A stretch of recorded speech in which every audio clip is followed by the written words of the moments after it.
Welcome to AW Nite Florence. AW Nite is a great family under the AWE umbrella that spans all over the world, as you can see from this amazing chart. And AW Live, that is the place where we are here today, is the place where all the community of AWE can meet and connect together and have thoughtful conversation and maybe also some business agreements. Remember, the AWE is coming to Santa Clara at the end of May, so you can use this code 23AWE Nite SD to have a 20% discount on the ticket for joining AW USA 2023 next month and hopefully meet me and Cecilia. So AWE is coming to the USA, then to Asia in August, in Singapore this year, and then to the cool Vienna in October. But it's always on AWE.live, like here today. You can have amazing events. Of course, this will be a wonderful one, but we're not the only ones making great events. So you will have these ones you can see in this chart are available for free and are upcoming on this platform. So hope you enjoy your time on AWE.live. And just but not least, there is also the AWE Academy where you can attend premium class courses about startupping, AR, XR, and everything that can interest you as a professional. You can join AWE in the newsletter or on the most popular social media. And now, enjoy your time at AWE. Welcome everyone at AWE Nite Florence. Before we dive into XR, AI, and the future of technology, let's take a look back through history to appreciate what has led us to the remarkable place we are today. How did one become an artist in the Florentine Renaissance? It was necessary to attend the botteghe, where the techniques of the great masters were learned. Children who showed a talent for drawing from an early age were sent to the botteghe, where they found a large repertoire of drawings, and copying and recopying them countless times, they came to master the technique of their master. Drawing was an amazing source of knowledge, a direct and subjective observation of reality, and an objective and scientific research through the rules of perspective or mathematics and geometry. The master showed his disciples his point of view, his technique, his craft, and with those sheets, the pupil learned and learned to find the proportion, the shape, the volume, and the tonal values. The term bottega comes from the Latin apotheca, term of Greek derivation, and it means warehouse, storeroom. This term was used since the 13th century to define a place which had a space facing the street used for sales and a space in the back dedicated to learn the arts. It was a place of work and thought where the master artist planned his works, painted, sculpted, helped by his student. There is a famous story in which it's said that the Verrocchio, Leonardo da Vinci's master painter, stopped painting after seeing a beautiful angel painted by his pupil, which surpassed in beauty and craftsmanship all other angels painted by him. The drawing practice led to a double result. The gifted pupils were helped to develop their artistic personality. The less gifted pupils were helped to develop only technical ability. It was hard to stay in the bottega, and the only thing the pupils could do was to persist until they got it right.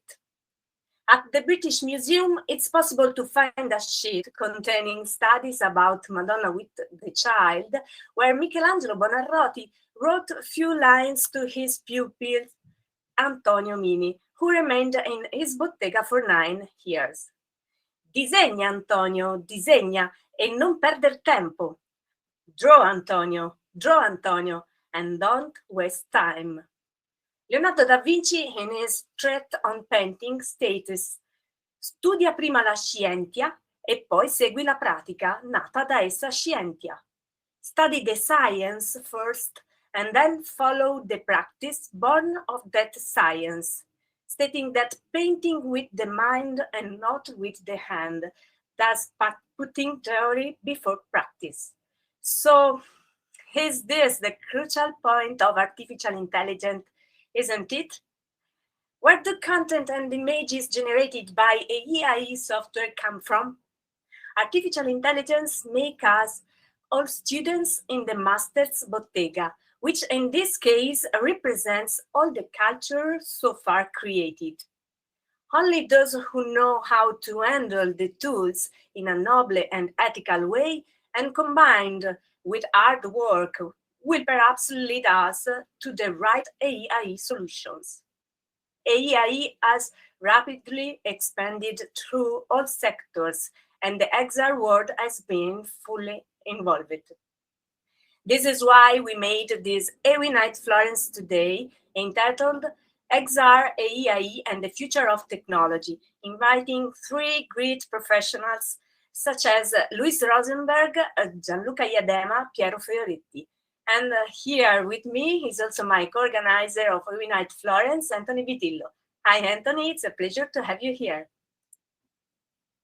Hello, everyone. Hello, Cecilia. It's always a pleasure to be part of this community event that you always organize so well.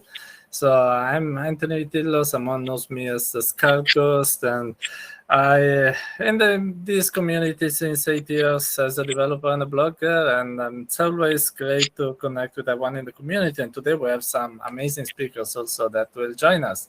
So you already did a very cool introduction. So the only thing I can add is to everyone that is following this event, we want you to be part of it together with us. So write a lot of stuff in the chat, ask questions, make comments. I will be there with you saying some stupid things, and while you say the intelligent ones. So let's do this event all together, and let's start.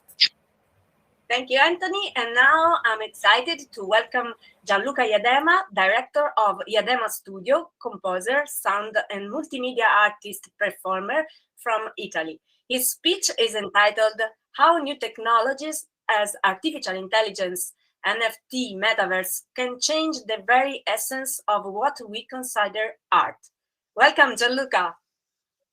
Thank you very much for the invitation, Cecilia and Antony. And yes, today I'm really happy that we can talk about how art and technology are connected and how art and technology arrive to the idea of AI.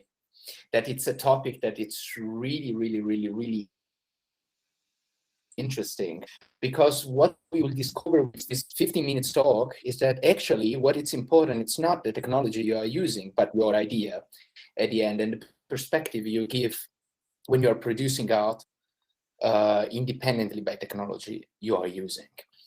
And to start, and before arriving to art and AI, I want to give you just a brief introduction about how art and technology start to be the same thing. So I will start presenting now.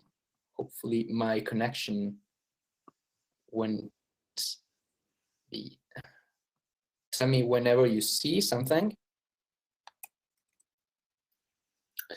So I start by saying art is everything in between, because what I wanted to achieve with this talk is that what it's important is not what we actually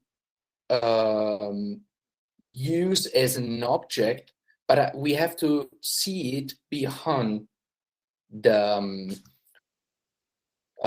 function of the object. And to talk about these, that it's also like the motto of my studio, we have just to understand how technology and art are connected and how they are connected. So in my opinion, technology and arts that were technology, if we check, for example, for the etymology, unfortunately it's just in Italian, the slides, but I will translate it. Technology is already something that brings the idea of art in itself. And it's the mixture of art and logic. And these, for example, we can like find some common things between technology and art already from this point of view by experimenting, research, and doubt. I will skip some more philosophic slides, but this is what I'm interested in.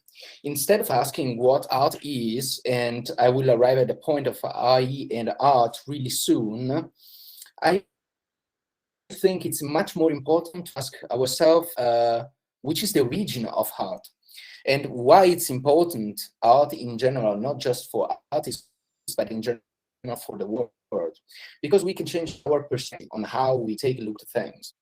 And when I start to think about a work of art, I make every time this example. I think I have a glass in my hand, and I think about throwing it and then observing what's happening. And these ensure to me that every object has a double value, and we can see the objects on and perspective. It's not just the functionalization of, but we can really see details that we couldn't see before or we didn't pay attention before. And I make this just brief introduction because what is important for us to understand how we arrive to understand and to develop something with art and technology, it's important to understand how technology became the main focus of the artist and when especially. And this, in my opinion, of course, it's a generalization. I can't be so specific because art is not really an objective thing, but really subjective. So my point of view, that it's also in ways scientifically supported. For example, there is a beautiful article by Kim Cascone that explained the history of electronic music in this way, and post-digital. It's called post-digital tendency in contemporary music. And this moment is the post-digital. And why it's so important? Because in that moment, there was a context where people were surrounded by different technologies, but they were not paying attention anymore about the function of these objects, of these technological objects, but they were taking care about the failure of these technologies. And this is really interesting because in this moment, things such as, or a bit later, like the computer, I'm not understanding anymore the computer as a tool, but it becomes exactly the main point of research for an artist. And what happened? Basically, what is happening is that we are shifting our attention from the foreground to the background. So to everything that is kind of invisible, to the relations and to the failures of the machine, and using it as our material for creation. And this, for example, started with an important composer that it's called John Cage, that did this piece that it's called 4 minutes and 30 seconds. And what happened basically? This is really interesting. Happened that a pianist sits on the piano and close the piano and waits in silence. And why this is important? Because it shifted all the attention from the foreground, that in this case could be the melody of a piece, to the background. So all the noises that the public was making, or the rain, or everything that we consider background. And there is a nice quote from John Cage that says that the silence doesn't exist. And it's a quote after the premiere of this piece. And after the premiere of this piece. And said the silence doesn't exist. In the first movement, I heard the wind, and on the second, some drops of the rain. And then I heard the people with various noises. So this means that if we hear and if we listen carefully to everything, and all the sound can become music. And this is one of the historical example how our perception and how our perspective change on art. And why this is important? Because for me, and I mean, not just for me as an artist, but for many other artists, what it's important, it's really the not just the technology as a tool, like I'm using the computer to compose something, but the technology in itself, it's really important. And let's look beyond what something can do. And the post-digital was one of the first moments that this happened. Now, I just want to show you a brief example of this piece, and then let's go on to something that it's more technological. But I think it's important to have a bit of background and context of how this thing developed.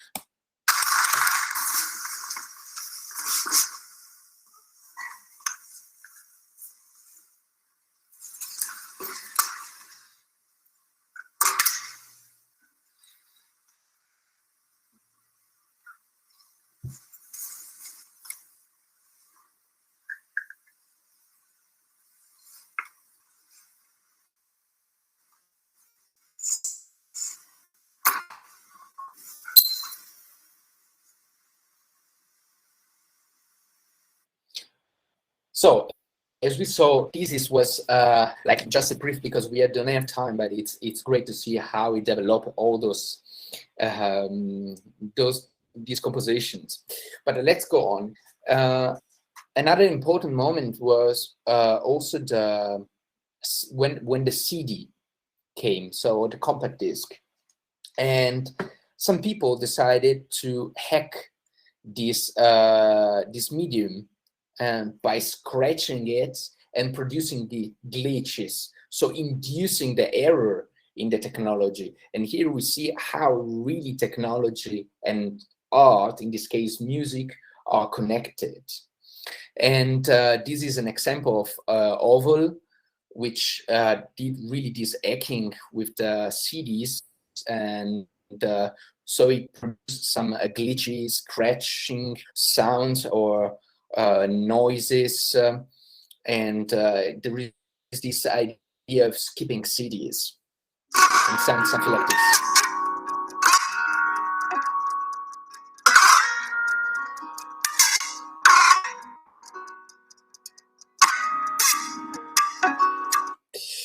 And another really interesting, in my opinion, composition is by Marco Ciciliani, where really here the technology becomes really the instrument in itself. It's called Mask, and it's for no input mixer. So basically we have an instrument that it's the mixer that normally is used to mix all the tracks, which produces the sound, and so the internal sound of the mixer are amplified, and it sounds something like this.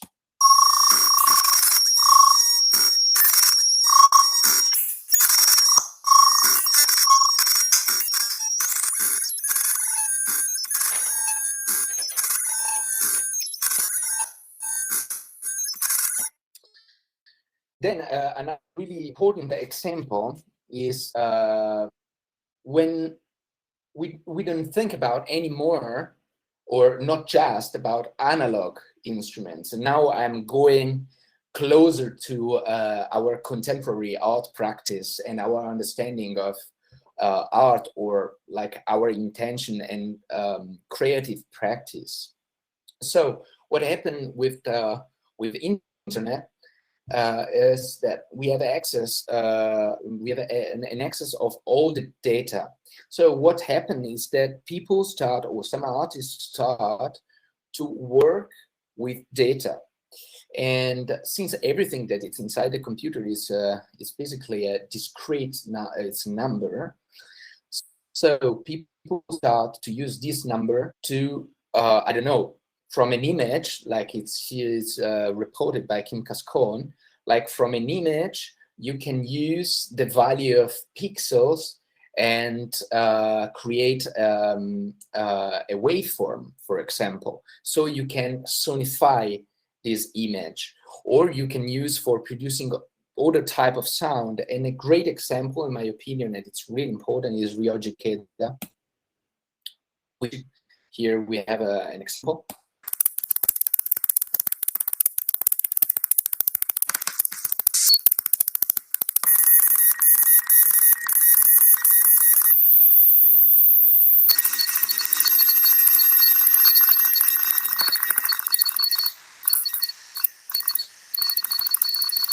So, and then another really interesting example, and another really contemporary tendency also, is the one of gamification. And this is even more interesting in my opinion, because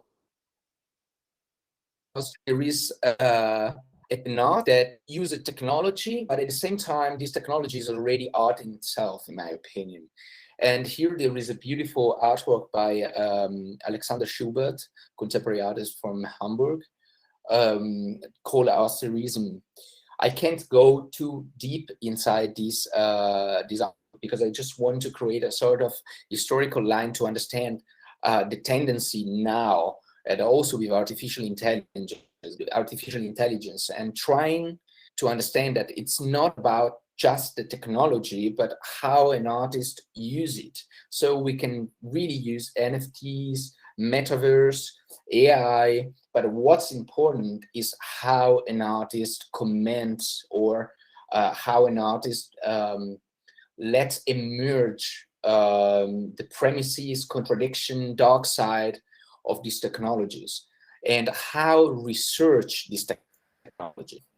Here it's a short example. Sorry to interrupt you. Try to wrap up because we are getting a bit late.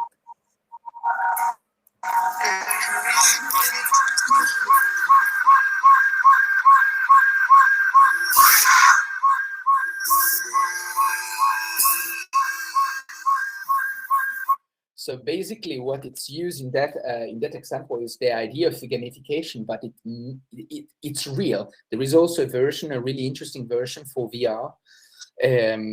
But I really recommend everyone to check this artist, because it's really amazing. And then, after saying that technology and art are really connected, and we can't really find whenever some art finish and then start technology, or vice versa, we have to find a method to describe these things and to study this thing. And this, in my opinion, is diffractive reading, but applied to algorithm. Gianluca, don't know if you hear me. You have to wrap up shortly because we are getting late. Just to give you this warning. Okay. Sorry. Yeah. Okay. Now I go to the presentation again. Okay. 2 seconds. Do you see still my screen, right? But basically, it's the method that helps us to understand how to analyze this technology, and why it's important, because then we can understand the algorithm. And there is also in really important research projects from the University of Graz that wants really to understand algorithms as performative entities. This is really important, because for our idea of AI,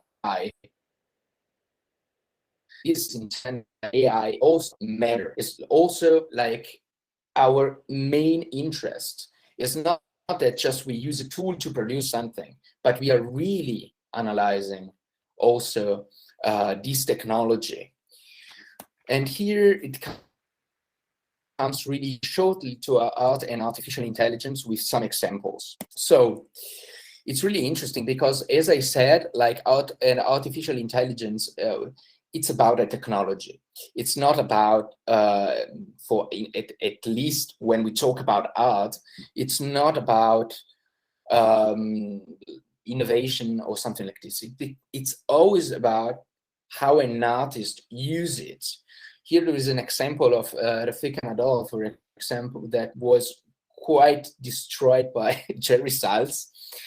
And I find it quite interesting. Why? Because this artwork he created for Jerry Salz, that is one of the most important art critics, which I just report in this case without giving my opinion in this case, it says that it's not disturbing anything inside you. It triggers no mystery. So using a technology like AI doesn't make you an artist. It really depends how you use it and what you do. It's not enough to do something beautiful or to press a button to create something. It's really about your idea and your research, because that's art. It's a research, and it should have an impact on the world and change our perspective. It's not just when it becomes entertainment. I think there is the moment in which arts start to fade. And just as a last example, this is what I actually based art, and I find really interesting. So I want to talk about DALL-E or all these commercial tools that, as every commercial tools, they guide you through a specific aesthetic, a specific process and method of doing something. And so the output would be quite similar in general, even though you can trick it a bit. But this is, for example, it's called Yona, and this is a so-called aux human, and she's it's an AI singer that is constantly improving itself alone. So it becomes more and more autonomous every year. It performs in festivals, and it's totally AI-based and with machine learning process. And this I find quite interesting and really on the limit. It's, for me, fantastic example. And it writes also the text. And for me, it's just a really interesting example of how we can explore really artificial intelligence, and more deep in this case, deep learning and machine learning. And here an example.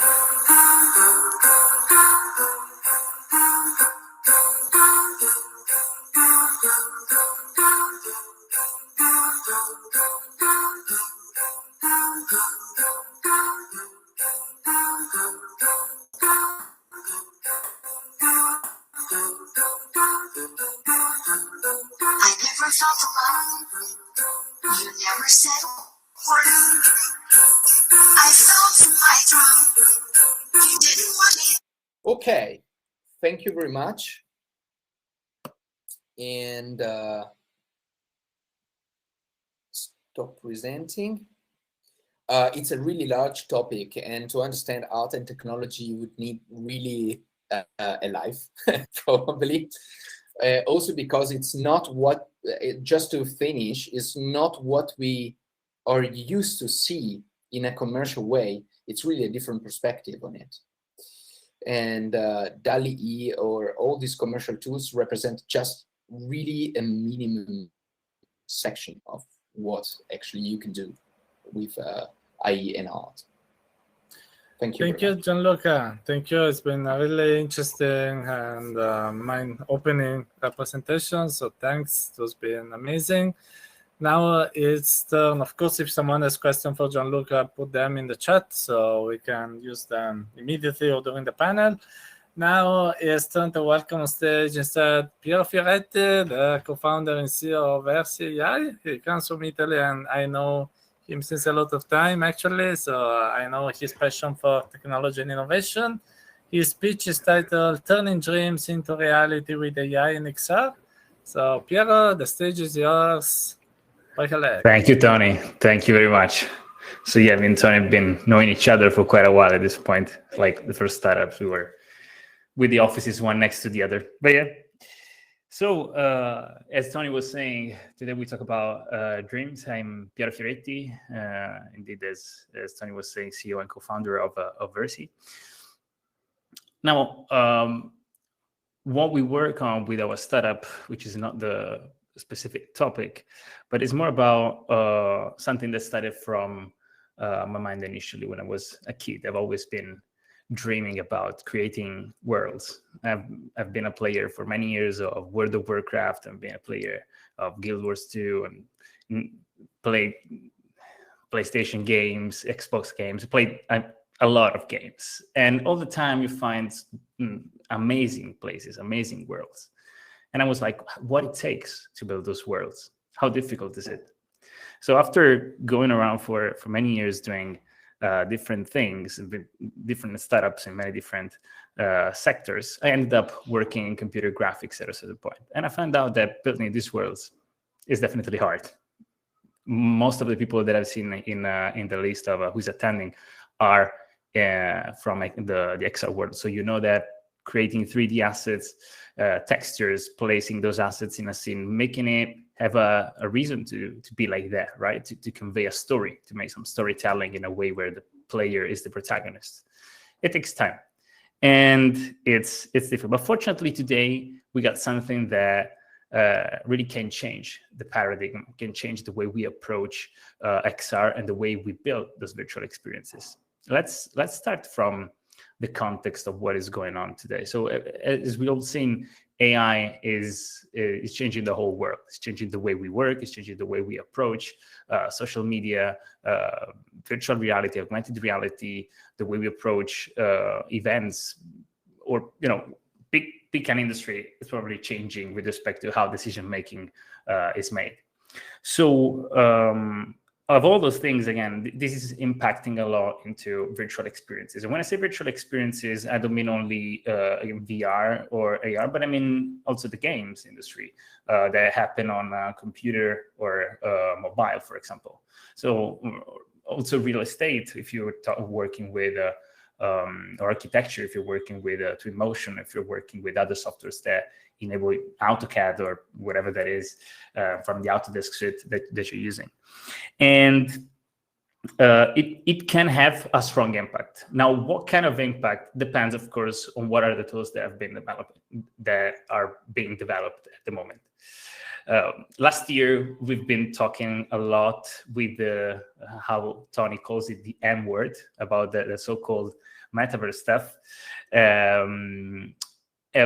And it didn't work somehow, or at least we're trying to make it work. What is truly XR and all the technologies that lie behind. But one reason, in my opinion, for why this didn't happen as we were expecting is because it's really hard to communicate through the metaverse, and it requires a lot of technical knowledge. It requires people to learn how to build these virtual experiences, and there are a few people that know how to do it. It's not just any developer is a game developer or an XR developer in general.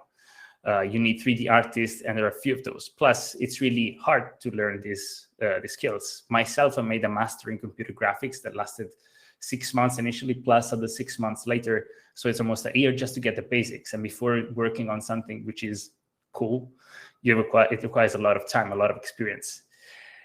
And third problem, I would say, that is happening today in the XR world is the fact that it's time consuming to build those virtual experiences. It takes time to build every single piece of 3D. It takes time to place those 3D assets, the textures, voices for the games. Again, building the storytelling as a game design, it's very, very difficult, or experience design is very difficult.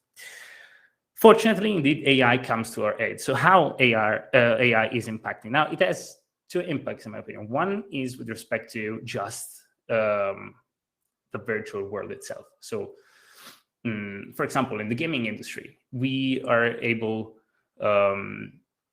This morning, I think I was watching a video on LinkedIn where there was this guy that plays ChatGPT AI with 11 Labs, I think it's called, to put a voice into an NPC that was able to use ChatGPT as APIs to talk, to understand what you were saying and act, also with respect to where the NPC was looking.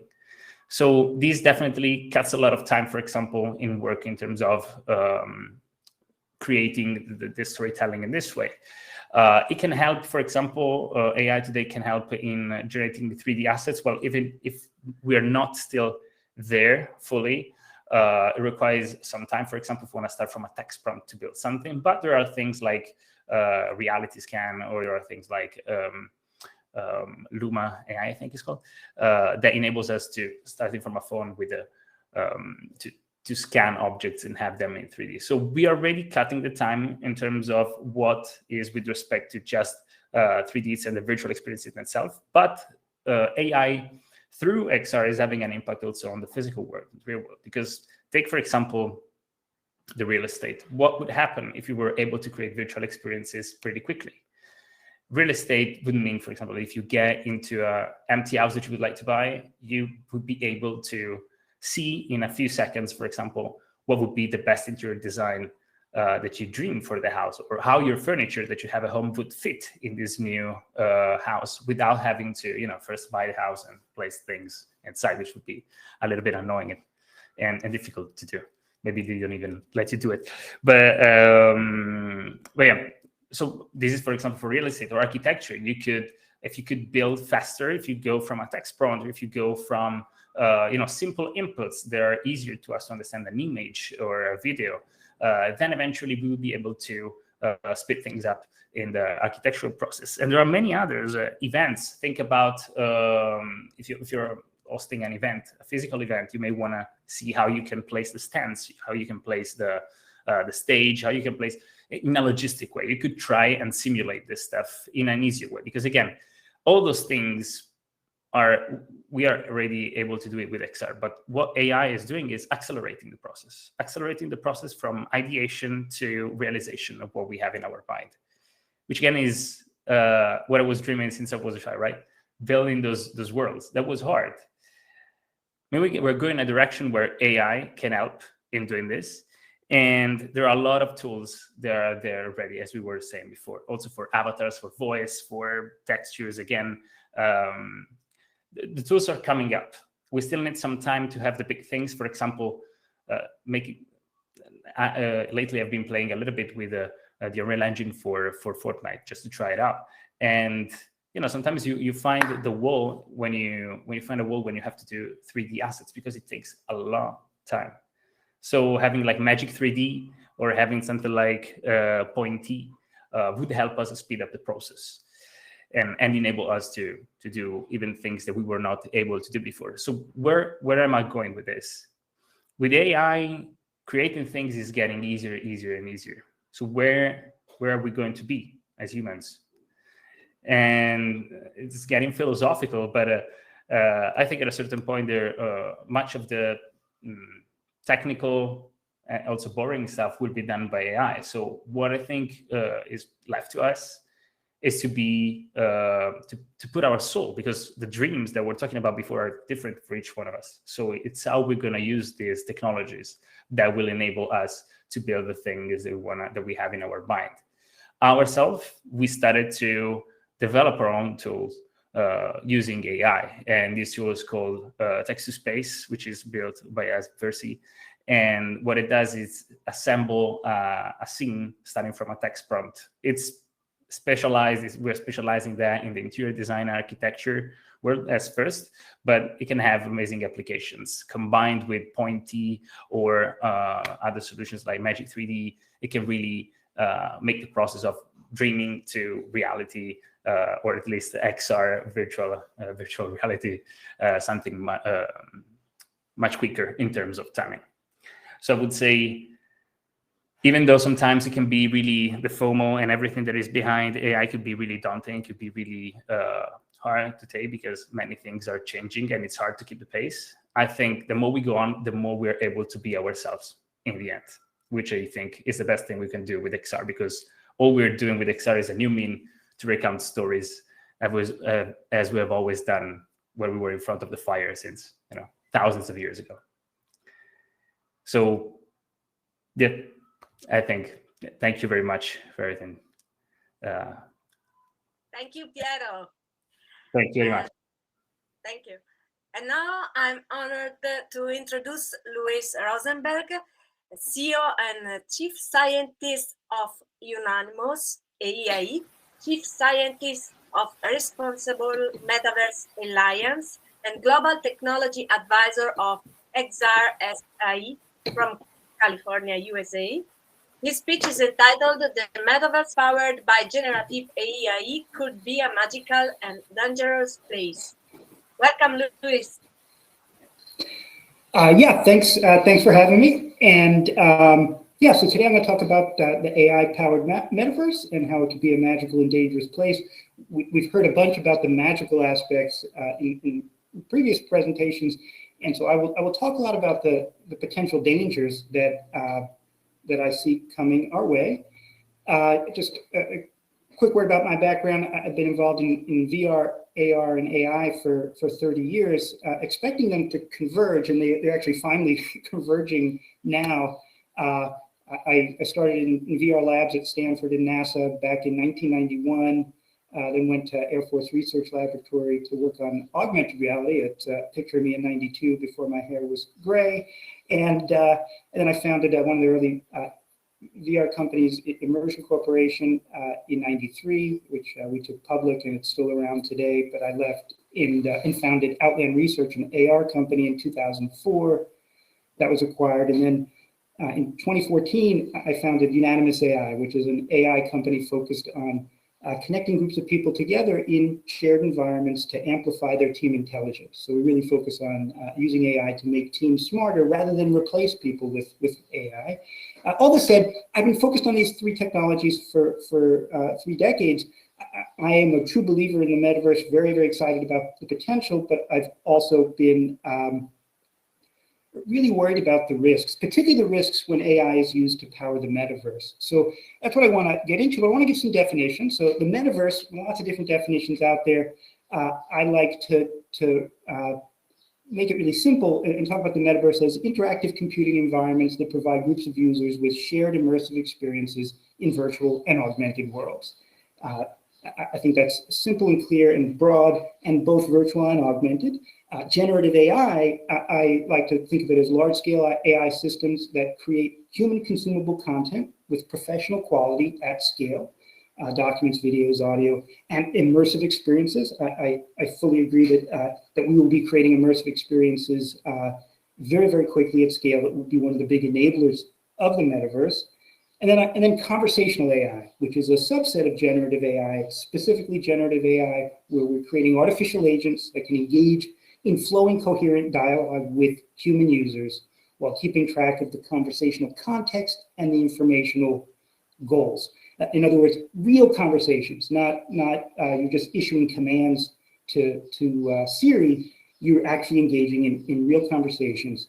And so with those definitions, make a few bold statements. I will say that the metaverse is inevitable. There's some doubters out there still. It's inevitable. The only question is how quickly it will emerge. I will talk about why I've believed for over 30 years it's inevitable. Generative AI and conversational AI is here now. It's took a while, and then suddenly it was here really fast, and it will transform all aspects of computing, and it will happen very quickly. And when combined, these two technologies will do amazing things, but they also can create the most powerful tools of persuasion ever devised. And that's one of the things that I really spend a lot of time warning about, so that there's protections put in place. So why is the metaverse inevitable? It's inevitable because it's a humanizing technology. It presents information to the human perceptual system in the form that we were meant to receive it, as immersive experiences, spatially all around us. And it's important to realize how significant that is, because Immersive experiences is how we understand our world. It's how we explore our world. It's how we remember our world. It's how we interact with our world. It's how we build empathy with other people face to face. And it's how we build mental models of our reality. It's this really powerful medium, but because it can impact us as deeply as real experiences, but that also leads to why it's dangerous. So why is the metaverse dangerous? It's not the technology that we should fear. To me, the danger is that the risk that the power that metaverse platforms could have, if they're not regulated, over the lives of ordinary people. And the way I like to think of it at the highest level is that metaverse platforms, virtual and augmented worlds, are designed to be able to track everything you do in somebody else's world. You're entering their world, they can track everything you do, and then they can modify the world around you at their discretion. Now that's dangerous by itself. You add AI to that, and now they can modify the world around you for targeted influence purposes at scale. And that's a really dangerous capability.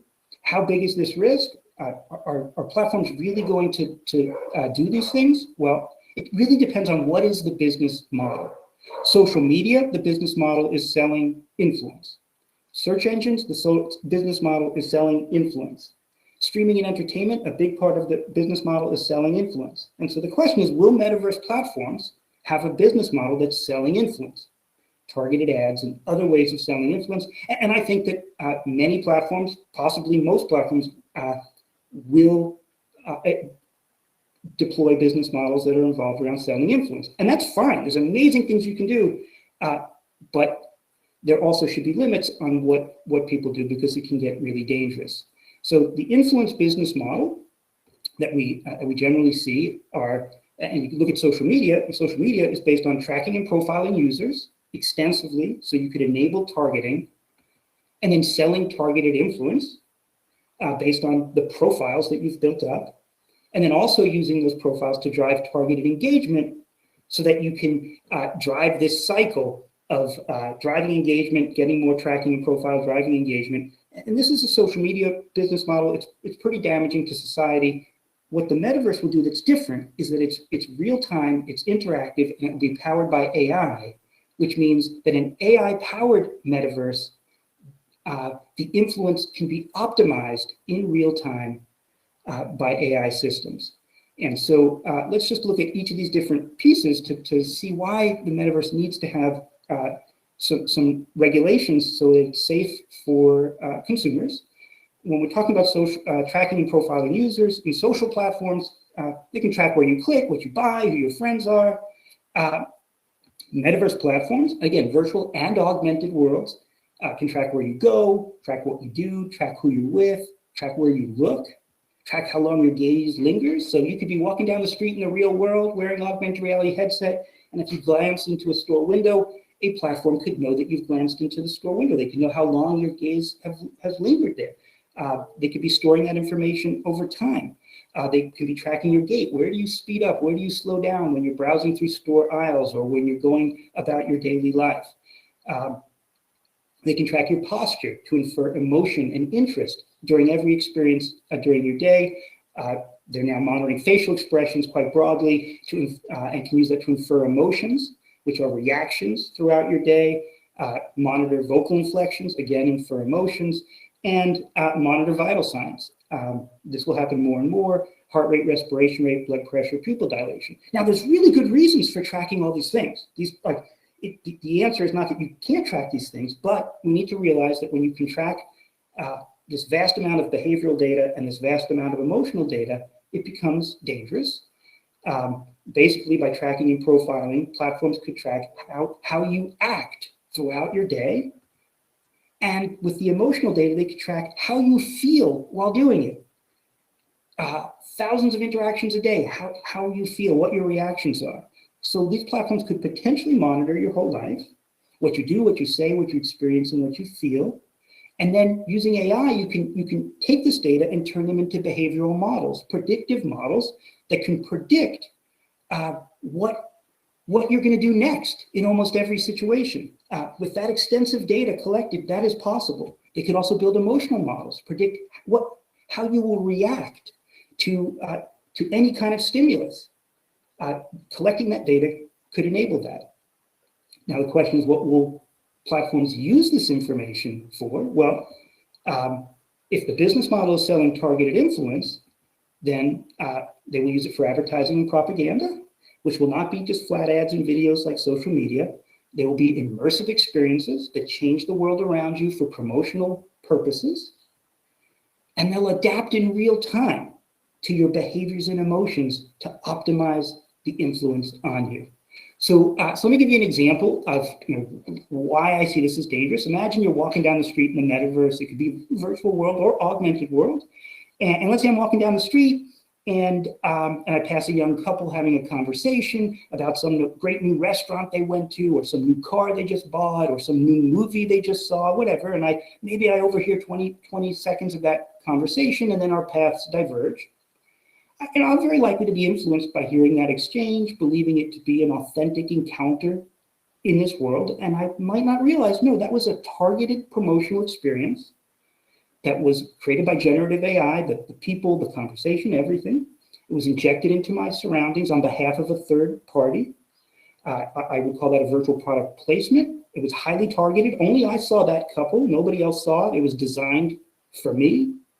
The age, gender, ethnicity, clothing, speaking style of that couple was all chosen by AI based on my data profile to maximize its promotional influence on me.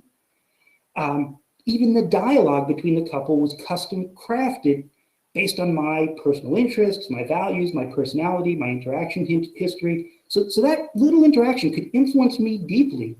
And without policy, without guardrails, I might not even know that it was a targeted promotional experience. I might have think that those are just real other people in this environment, that it was an authentic experience. And so that's dangerous and needs to be protected against.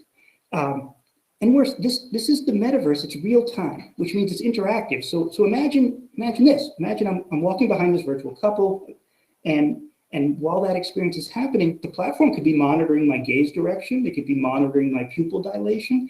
And as soon as I start paying attention to that couple, the system can know, and it can react because it's sensing my biometrics. And so maybe when they start talking about a new movie, and maybe they mention an actor that I really like, that draws my attention in, and the platform detects it. They detect my glance, or they detect a change in my pupil dilation. And so they keep talking about that actor. Or maybe they mention it's a horror film and my heart rate slows because I don't like horror films. And so they adjust, the conversation adjusts, and they say, well, it's not really that scary. It's more of a sci-fi film. And so I can become an unwilling participant in a promotional conversation that's adapting its influence tactics based on my real-time reaction. So that's the power of immersive worlds. It can be used for creating all kinds of magical experiences, but we don't want it to be used against us to create targeted influence that can create these subtle experiences. Because again, it won't just be for product marketing. It could be for propaganda, ideology, disinformation. And so it's potentially really dangerous, but it can be regulated. Now you could imagine that instead of me just overhearing a conversation with generative AI, I could be engaged in a conversation.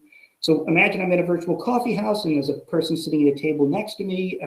They're an avatar, look like everybody else.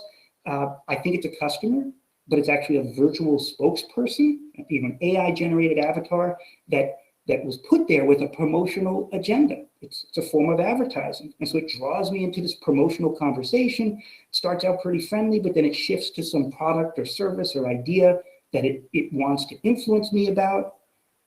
It will be very skilled at influencing me because it'll have access to complete history of my interests and my hobbies and my purchasing history and my personality.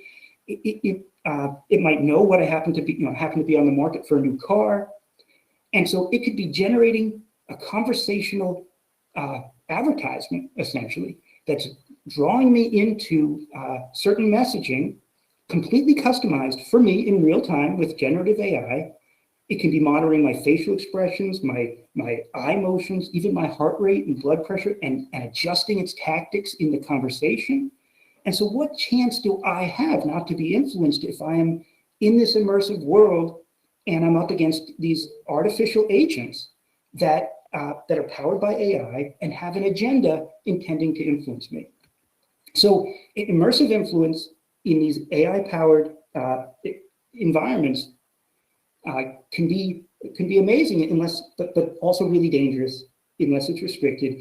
I really look at it as two categories: as virtual product placements, targeted experiences that inject customized promotional content into your world. And again, very soon it will be indistinguishable from authentic encounters, or virtual spokespeople, AI-controlled avatars that engage you in a promotional conversation. Again, could be indistinguishable from others in the world, except they'll have access to your data, your likes, your wants, your history, your tendencies, and you'll have access to your emotions in real time and can actually adjust to their tactics, their conversation to maximize persuasion. And so these AI-driven spokespeople could pitch you more skillfully than any human salesperson. So again, all kinds of really amazing, remarkable things that we can do, including with generative AI, to basically make amazing worlds at scale, make worlds that are the worlds that you want to enter. But we have to prevent the downside, which is third parties using these same tools to turn the metaverse into a dangerous tool of persuasion and manipulation. Because again, at the high level, platforms could very easily be able to track everything you do and say and feel, use that data to create behavioral profiles and emotional profiles, and then use that to alter the world around you for influence reasons, including engaging you in conversations with AI agents intended to influence you. And so, do we need guardrails? I think we do need guardrails. I say that because interactive forms of targeted influence is really not something we've ever dealt with at scale before. It's totally different than what you can do on social media. It's totally different than almost any other environment, especially when it's immersive, real-time, and mediated by AI. So, concluding remarks, again, I really believe the metaverse will happen. It will transform society. It will have a really profound, magical impact of humanizing technology, but the problems can be far worse than today's social media. So now is the time really to push for guardrails, push for regulation, to protect the amazing applications, the amazing uses, but not allow the negative ones. Thanks. Thank you, Luis. It's been a great presentation. Really, I love to hear every word of it. And now we're a bit late, so the panel, let's say the question time will be a bit smaller. But I invite everyone to rejoin the stream so I can ask a few questions to everyone. And I want to start, since you're finished, I want to connect to what you just said, Luis. There is a question that me and Cecilia were a bit wondering. So, there has been this petition to stop AI for 6 months or something like that. And we know your position about it. I want to ask you to speak a bit to all the viewers of this panel, what you think about it and why you think we should take a pause, for instance. Yeah, so the suggested pause was really on what we call frontier models. So the frontier models being models that are larger than anything that's ever been built before. And right now the largest model is GPT-4. And so the position was, let's not train an even bigger model for 6 months, for the reason that regulators and policymakers and even there aren't even organizations or government entities that are really prepared to monitor and regulate and enforce generative AI. There's many potential dangers, also remarkable capabilities. I mean, these technologies are amazing. The reason for a pause really the hope was to allow the safety measures to catch up with the technology, which has advanced so quickly. It's unlikely that a pause will happen, but people describe it as, oh, it's a request, that everybody stops AI research. Really, it's a request for just a handful of really large labs that have the capability to potentially do a frontier model to slow down and not be in this arms race to get bigger and bigger models out there quickly. That's very interesting. I want to continue with a provoking question to Gianluca. There is, hope the connection is a bit better. There is yeah, sometimes I hear. Yeah, unfortunately, I hear every time a bit like skipping, but it's no problem. Okay, I will try to speak. Speak also not very fast, so even if the network has glitches, you can still hear to me. I was saying that there was like a comic I saw some days ago about people saying in the past that AI would have helped humanity to cope with the boring task of every day so that we could dedicate ourselves to our elevated task of creating as humans. But now AI is used to create and to do art instead. So how do you answer to this provocation? I think actually art is the only thing that AI won't substitute somehow. But it's really like, we human, we decide what art is and not. It's also quite a complex task to judge it. But I don't think like AI can be seen in different way. Can be a tool for helping a composer or an artist to do something. But what I find interesting is that you can use AI to do something that you can't really do. That's for me. Being fast with art, being like the fast one, it doesn't make sense. It doesn't change anything. If your idea is not good, also with AI won't be good. That's the point. Like, for me, it's more, and Luis said something really interesting in my, just in one moment, said empathize with something. And for me, that's the key, like for also art. If we composer, artist, we try to empathize with the AI, that's the main goal. When we try to do that, it's dangerous. But there we can really achieve a great piece of art that it's done together with the AI, in my opinion. It's not enough to press a button, so to say, Not enough to be a prompt engineer. Okay, so I love this point of view. Actually, it's very true. I mean, the idea, at least until now and the next years, should still be from a human, which is where we still use AI as a tool to get maybe even better art. That could be very interesting. Piero, I want to ask you a question that is typical of this moment. Another provoking thought about XR and AI, because you work in a company that makes virtual worlds thanks to AI. I mean, we all saw the video of Versy creating words from text. But actually, there is a part of the technology world that tries to see them in competition, like, oh, before there was the Metaverse, now the Metaverse, is dead. No more Metaverse, everything is AI now. So what do you answer to these people? Well, I think that, for example, we initially started everything as a platform to build virtual experiences by dragging and dropping like modules, like bricks, to build a virtual experience, and then transforming what we already had into something that was governed by AI. And what I say is that for example, myself, I understand that as a person, I'm more into VR, AR, or in general, the world of games with respect to AI. Still find people, if you want to do it, find people that know this stuff much better than you do, because otherwise you're useless and just another person that is talking about the next FOMO rather than contributing to something.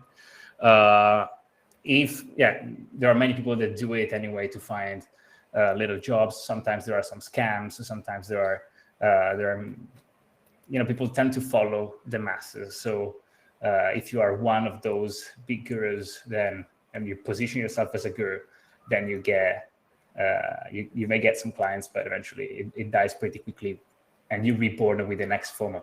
But better to have people that truly know what they're doing rather than just people then try to do stuff for the hype.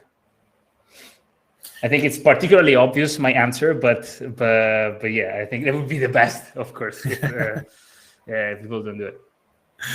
Yeah, so closing thought to Luis. As I said, we're a bit late, so we can't make many questions, but I just want to say, let's say one sentence, a very short answer. Since you brought this topic on the table about how AI is cool, but also can be very dangerous. So should we be more scared or more excited, and how to prepare for the future? Yeah, I personally, I am worried about AI. I think the one thing that's really clear is it's going to have a massive impact on society, a massive impact of all aspects of computing, and as big as the internet revolution or the mobile phone revolution. It's that big, but it's happening faster. It took 10 years for the PC revolution. AI is being deployed at speeds that we just can't. People just can't even get their head around how fast it's changing. And to me, that's what makes it dangerous. Because if it was happening slowly, we would manage it safely. But it's fast, and it probably only will get faster. Okay, so I think then luckily there is no more time anymore to more questions. Personally, thanks everyone for being part of this event, starting from the speakers that were amazing, to the viewers that were here all the time, even until now. So thank everyone. I leave Cecilia the stage for the last words. Thank you. Thank you, Luis. Thank you, Gianluca. Thank you, Piero. Thank you all for being here. Thank you. AWE USA 2023, taking place in Santa Clara, California, May 31 and June 1 and 2, primarily as in a person conference and also with an online element. Get ticket with a 20% off discount code by entering the code 23 AWE Nite SD. See you there, and see you soon at the next AWE Nite Florence event. Bye-bye. Goodbye. Bye-bye. Thank you.